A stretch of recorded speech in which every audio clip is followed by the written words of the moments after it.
Hey guys, I'm Miss Haridas and this is the Study Hive. Today we're going to be learning about photosynthesis. So let's get started.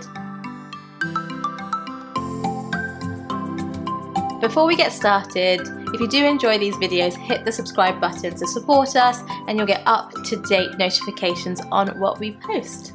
So there's 4 main outcomes that you want to get by the end of this lesson. So 1 is, what is photosynthesis? 2 is, do you understand the equations of photosynthesis? 3, we're going to be looking at the uses of glucose, that's the product of photosynthesis.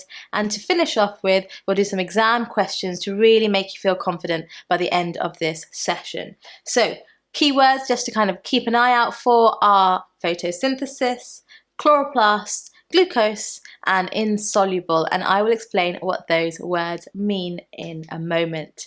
So, scrolling down this lesson, who is this old man staring back at you? Now, this is Joseph Priestley. He was born in 1733, and he was quite the curious man. So he did an experiment, one that was very, very simple, and he took a bell jar and a candle light. So let me just get my laser so you can see what I'm talking about. So this is what I'm talking about over here. So he took a bell jar and he lit the candle light, and he found that after a very short period of time, the candle disappeared, the light went off. So he thought, how could I do something to keep that light on for longer? So he then did the same experiment, and he took a mint plant and he put it into the bell jar with the candle that was lit, and he found that after a few days the candle stayed lit. Now this was questioning, what was the plant doing that made the candle stay lit? So soon after, there was another scientist who actually quite liked Joseph Priestley's initial experiment, and he tried to replicate that, but he did it in a very unethical way. He took a bell jar and he put a poor little mouse in there, and he thought, let's see if this mouse could survive. But very soon the mouse suffocated and died. So he thought, let me apply Joseph Priestley's principle and take a mint leaf and put it into that bell jar. And strangely, the second mouse that he put into that bell jar survived. So why did the plant allow the mouse to survive? Ebbinghaus discovered that when the plant was put into the bell jar, it released oxygen in the presence of sunlight, and the mouse no longer died. So this was where the concept and understanding of photosynthesis was born. So what is photosynthesis? Now it sounds like such a complex word, but all it really means is a plant's way of making its own food. How does it do this? So I've taken a leaf out of my garden, and I just want to show you exactly what happens. So this leaf usually faces the sunlight, and when the sunlight hits the plant, it's got layers of so many different types of cells in there. And in the GCSE spec, some of you might have to actually know what these cells are, which I'll be teaching you in another YouTube video. So when the light hits a specific cell, and mainly the palisade cell that has an abundance, and abundance means lots of chloroplast, the chloroplast traps that light energy. So over here you have a zoomed in version of the leaf cells found in a plant. Now, if you want more information on cells, check out our other lesson on cells or specialized cells, and it will go into depth on the different organelles and their functions. But coming back to this specific leaf cell, you can see that it has a lot of chloroplast, and that is an organelle that allows the light energy to be trapped within it. It also contains chlorophyll, which is the pigment that makes it green. Now, a lot of students confuse the word chloroplast and chlorophyll because they sound very similar. But remember, chloroplast is the organelle and chlorophyll is the pigment that makes it green. So why is this so important to our existence? Because without this small tiny organelle that you can't see with your naked eye, you and I and the human race would not exist. Why is that the case? Well, this takes us on to what photosynthesis is. So photosynthesis is a way in which plants make glucose. So glucose is almost the food for the plant. And how does it do this? It does this by taking carbon dioxide from the air, water from the rain, for example. It reacts together because of sunlight, which you can see that's put on the arrow, and it makes the products glucose and oxygen. And the key thing here really that the plant needs is the glucose, because the oxygen can be used for respiration, but there's also an abundance of oxygen outside in the environment, so there's quite an excess amount, but glucose is the key point here. So in your GCSE exam paper, they sometimes ask you, what is the word equation, or what is the symbol equation, or what is the balanced symbol equation for photosynthesis? And if you notice here, I've drawn all three out for you. So carbon dioxide plus water using light giving you glucose and oxygen is your word equation. If I wanted to put that in symbols, I would change that to CO2. So you can see it's got one carbon atom and two oxygen atoms. So CO2 is carbon dioxide, water, which is two hydrogen atoms and one oxygen atom. And again, with light energy, so sunlight has to be present, it will give you glucose plus oxygen. So the way that I remember glucose is the word chocolate. So glucose is sweet like chocolate, and chocolate, the first three letters are CHO. So that helps me remember the actual symbol for glucose as CHO, and I put on the little letters 6, 12 and 6, so 6 double it to 12 back to 6 in between those letters to give me the formula for glucose. And then you've got oxygen, which is 2 atoms of oxygen. So you can see here that is my symbol equation for photosynthesis. Now, if I wanted to balance that equation, you don't have to remember the whole thing. It's quite easy to do. All you remember is this simple rule that Miss Haridas has told you. You put a 6 in front of everything that doesn't have a 6 in this case. So if I look at carbon dioxide, does it have the number 6? Well, I can't see it, so I'll add a 6 here. If I look at H2O, which is water, does it have the number 6? I can't see it, so I'll put a 6 over here. If I look at glucose, it's missing a C there, so let's put that C back in there. So if I look at glucose, does it have a number 6? It does. You can see there's 2 6s in there, so we'll ignore that one. And then if we go back to oxygen, does it have a number 6? It doesn't, so we'll put a 6 there. And that's as easy as that to balance the equation. So just bear in mind, exam technique, when they say symbol equation, some students accidentally write the word equation. Or when they say a balanced symbol equation, sometimes students just write the symbol without balancing it. And these are easy marks to lose. So pay attention very carefully as to whether the exam is asking you for a word, a symbol, or a balanced symbol equation. So you can put the correct type of equation in. Now, a lot of students might look at this, think it's quite overwhelming, and just try to remember the whole equation.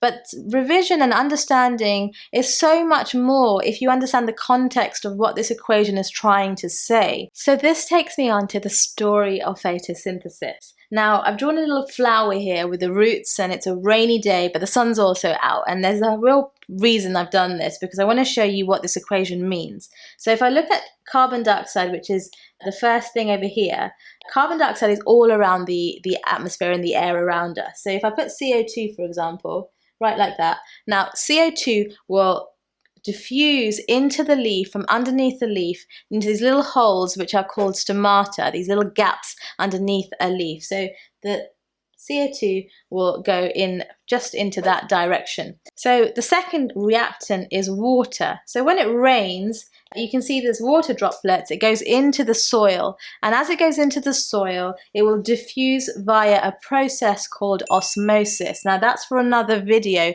explaining how water travels from one place to another. It'll travel through these root hair cells all the way up the xylem, which is a vessel that carries water around the plant, and into these leaves. So you can see now in that leaf, I have CO2 and water, the two reactants I need for a reaction to take place if light hits the leaf. And that's what's happening. Light has hit this leaf. This carbon dioxide and water are reacting together, and it's giving me the products glucose and oxygen. So glucose will be, let's just put it into, let's say glucose is a little pink substance that's glucose there. It's being made in the leaf, and that's the central part of photosynthesis, making its own food. And then carbon dioxide will leave the plant via the stomata underneath the leaf and back into the atmosphere, because we don't really need the oxygen. Some of it we do use for respiration. Remember, plants also respire and they photosynthesize, whereas humans or other organisms like us, we only respire, we don't photosynthesize. So photosynthesis can only happen when there's light. So it will leave the oxygen because there's an abundance of oxygen in the atmosphere around the plant. So that's the story of photosynthesis, and that helps you understand why we put these reactants and products in the way that we do. So I thought this was a really beautiful saying, and it says, life is woven out of air by light. And it was by a guy called Jacob Dutch. And when you look at that by itself, you think, what a load of nonsense. But actually, there's so much truth, because that energy is what allows the reaction to take place in plants for glucose to be made. And without glucose being made, we don't have a way of surviving, because we ultimately rely on glucose for our cells to respire, for us to have energy. So when we look at life is woven out of air by light, it's so true, because this is what allows us to exist today, and it all comes from plants. Going back to glucose, glucose is actually a product of photosynthesis, and we're going to look at 5 main uses of glucose. So the first idea is that glucose is really important for respiration. So all living organisms need to respire, and they use glucose to be able to respire. Plants also use cellulose, which I'll be talking about in a minute.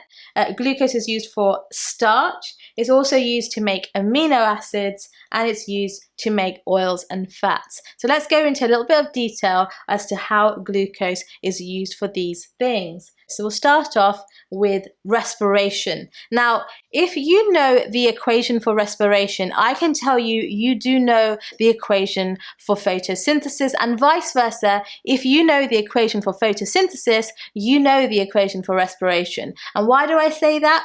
Because it's the same thing read backwards. So a little exam trick over here. So if I take glucose and oxygen here, and I duplicate that, and I bring that over here for respiration, and I take carbon dioxide and water, and I duplicate that over here,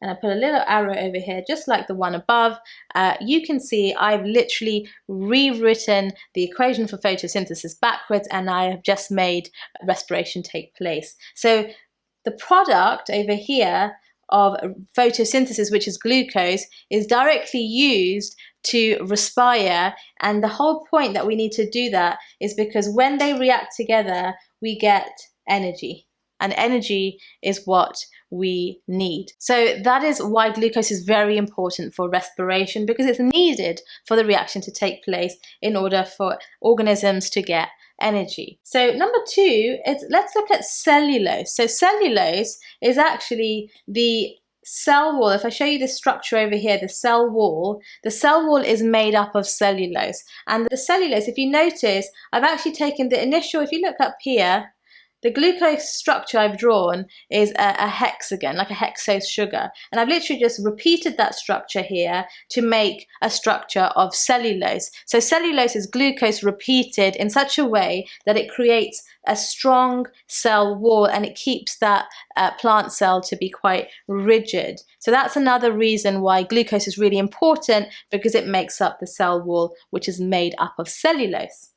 Number 3, another reason why we need glucose. Again, if I arrange it in a different way and I put these glucose molecules together, I create starch, another complex carbohydrate. And that's really important for long-term storage. It's really compact, which means it can be stored in a really small space, and it's insoluble, which means it doesn't dissolve in water, and it allows it to be stored. Now, this is really important in winter time or at night time when there isn't much sunlight. We can take this starch and break it up by breaking these bonds and take the individual molecules, which are now glucose, and we can use that glucose for respiration, because remember, the plant needs to respire all the time. So on days where there are no sunlight, starch, which is stored, can be broken down back into glucose to be used for respiration. The fourth one is an amino acid. Now, an amino acid is a chain of molecules that make up proteins. Now, we need to make these amino acids. So we use glucose to make it, almost like a little cooking a cake. You put the glucose and you put some nitrate ions, put it in a bowl, mix them together, and you get an amino acid. Now, nitrate ions are found in the soil. Lots of fertilizers also have nitrate ions. So when you combine them and you create your amino acids, if you string all your different amino acids together, you get your protein. Plants have lots of protein in them. So this is how we make the protein, or how we make the amino acid. We really need the glucose that is a product of photosynthesis. And the final point is glucose is used to make oils and fats, and that's used for energy storage, which can be found in seeds.